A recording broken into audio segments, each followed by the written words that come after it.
Hello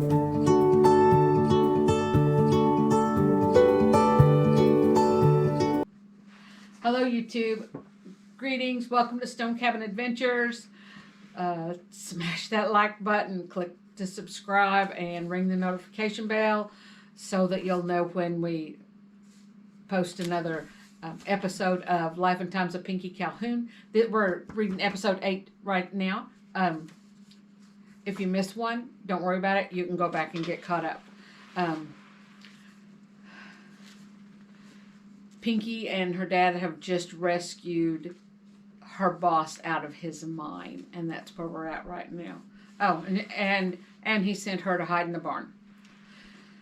So she heard shots in the house, and she's 7, 8 years old. She's trying to go help. She don't need to go help. I staggered out of the stall, and Elmer burst in through the door. He grabbed me and made me hold on around his neck. He laid us down in a pile of loose hay and, fast as anything, stacked that hay back up around us to hide us. He didn't even have to tell me once to hush. He lay down and pulled me next to him. We lay there without moving. We barely breathed. I wanted to ask if Pa and Ma were okay, but didn't. I knew I'd die of a broken heart if anything happened to them. I could wait for my heart to break and to kill me. We heard more gunshots. I patted Elmer so he'd tell me what happened. I don't know who's shooting now, he said. But a while ago, Rufus tried to shoot Mr. Harkin. He missed and busted out the window. Mr. Gates pointed his gun at Ma. Pa shot Mr. Gates in the wrist. He bled as bad as you did when you tore yourself up yesterday. Pa yelled at me to make sure you stayed in the wagon. You weren't in the wagon, so I came here instead. His whole body started shaking. I thought he might be crying. I'd never seen him cry before, but a whole lot of things I'd never seen or done seemed to be happening lately. He gasped for breath, and I realized he was laughing. Oh, Pinky, it was grand. I never seen grander. Mr. Harkin took your walking stick and swung it at Rufus's head. Rufus ducked, and Ma slung that frying pan. The pan hit Mr. Gates in the head and knocked him smooth out. Letha grabbed her pa's gun and shot the skillet. Nobody got dead? No, but Mr. Gates's arm was messed up bad. I doubt the sawbones can save his hand. Letha has been squalling and crying the whole time. I don't think even Mr. Gosling can fix that skillet. I bet she hit it 3 or 4 times. I'm sorry I missed seeing her kill the skillet. It sounds funny. He hugged me tight. She's a better shot than Rufus. We came awful close to losing you yesterday. Ma said you'd bled out near all your blood.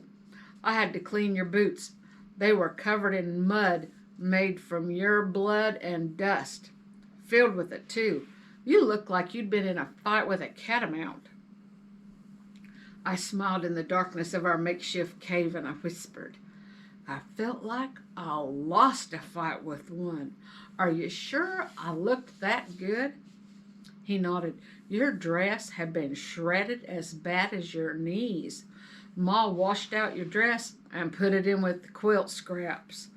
I've never been hurt bad enough that Ma had to sew me back together. It's no fun. You didn't even cry until they poured the alcohol on your cuts.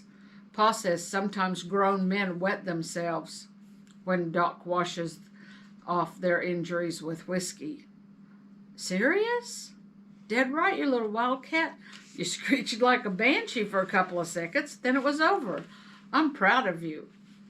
Proud of me for tearing myself up? He hugged me tight again.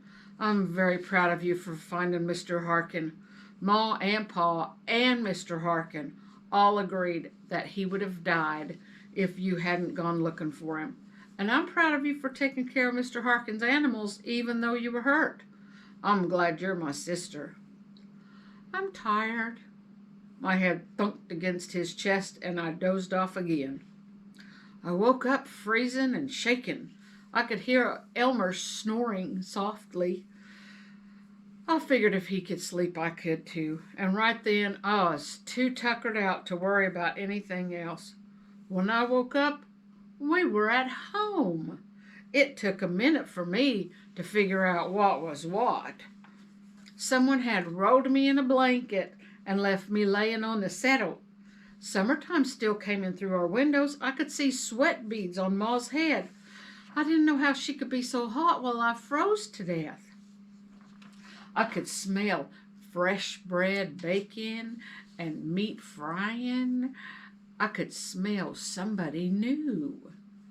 Letha Gates sat at our table. Chapter 4, yay. Death and Deception, June 1st, 1880. I closed my eyes and Ma and Letha just kept talking. They'd been talking about Pa. It seemed to me that Letha thought too highly of Pa. I didn't want her thinking of him at all. I remembered a few words they said as I woke up. I couldn't figure out what she'd be doing here.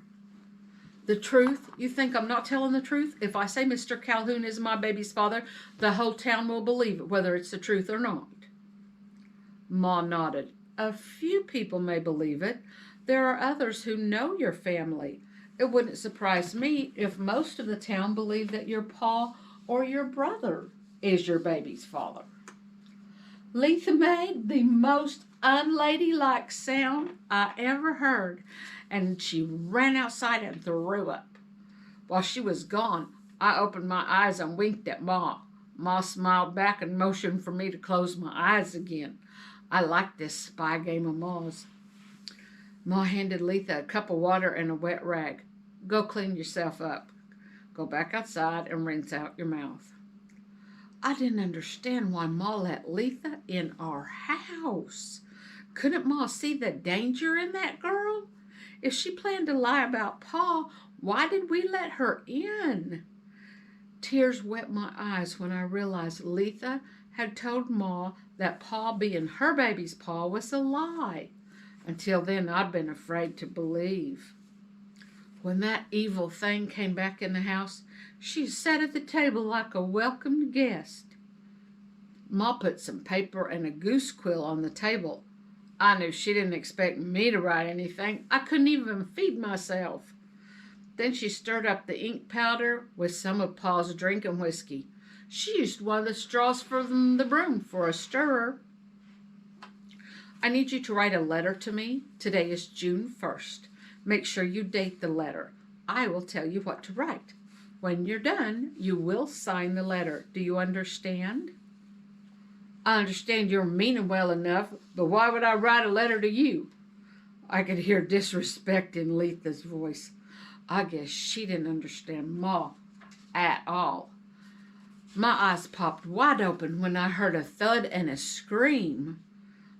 I watched Ma reach out one finger and twang the knife that pinned Letha's hand to the table. Ma can be right sudden when she needs to be. She bent low to look that evil girl right square in the face. I do hope you're right-handed. Now write, my dear Mrs. Calhoun. I take pen in hand to assure you that Mr. Calhoun is not the father of my baby. I will not write it. I saw a drop of blood splat on Ma's kitchen floor. By then, I'd wiggled enough I could set myself free from my warm cocoon. I had a hard time standing up without bending my knees. I teetered over to the table and sat on the edge of Elmer's chair. My feet stuck out in front of me, but I'd bent one knee already today. Once was too many times. I traced my fingernail down the joint between the boards. Ma, I'd like a glass of milk when Letha finishes her letter, please. Letha glared at me and snarled. I'm not writing any letter. I could see the fear in her face, and I could hear it in her voice, too. I looked at both of my hands and shrugged. It is amazing what people can live through, isn't it? Ma smiled gently at me in spite of the serious situation. It's very serious, very surprising what some people can live through. Take Mr. Harkin, for example. Letha's family tortured him for days, and still he wouldn't take the blame for her loose behavior. She twanged that knife again and grimaced. I'm not a loose woman, Letha growled with her teeth clamped together against the pain in her hand. You say that, but you're the one with the swelling belly. It was only once, and I wasn't willing. Ma laughed, but even I knew she didn't think anything was funny. Now that's a lie that no one would believe. You started panting after the boys before you finished grammar school. Ma left Letha sitting at the table with me while she went to the well to get milk. That doesn't mean I'll let him do anything, Letha yelled loud enough that Buddy Bacon started oofing and grunting. He likes to have his say in conversations. Sometimes I sit out there and talk to him while he eats. He is going to be delicious. Ma poured me a glass of milk. It stays extra cold down in the well. She touched that knife that anchored Letha to the table and frowned. She pulled another knife from where she kept it rolled in the waistband of her apron and pressed it to the end joint of Letha's little finger. She slid the knife the bareliest little bit. Ma kept her favorite knife as sharp as paws. A tiny drop of blood and then another fell to the floor as it leaked between the planks on our big old table. Ma, I'm going to put a rag under the table. Letha's making a mess. Ma looked at me like I'd grown angel wings and a harp. You do that, Pinky. That'd be a great help. She turned her attention back to her captive. Now write, my dear Mrs. Calhoun. Letha underestimated Ma. I estimated Letha about right. She wrote that letter before she lost part of her finger. But Ma hadn't finished with that lying girl. She took her out to the barn and paddled her behind. I don't think Letha would have gone with her, but Ma freed the knife from the table, but not from Letha's hand. She led her to the short stall where we keep our sow when she has piglets. Buddy Bacon was born there. We get a new Buddy Bacon every spring. They're all born there. Ma made Letha bend over and tied her to the railing. I never had a belt used on my bare behind before. If that's what lying gets you, I'll never lying again, not even to Rufus Gates. My prayer worked. Watching Ma spank that crazy Letha made me sorry I ever lied.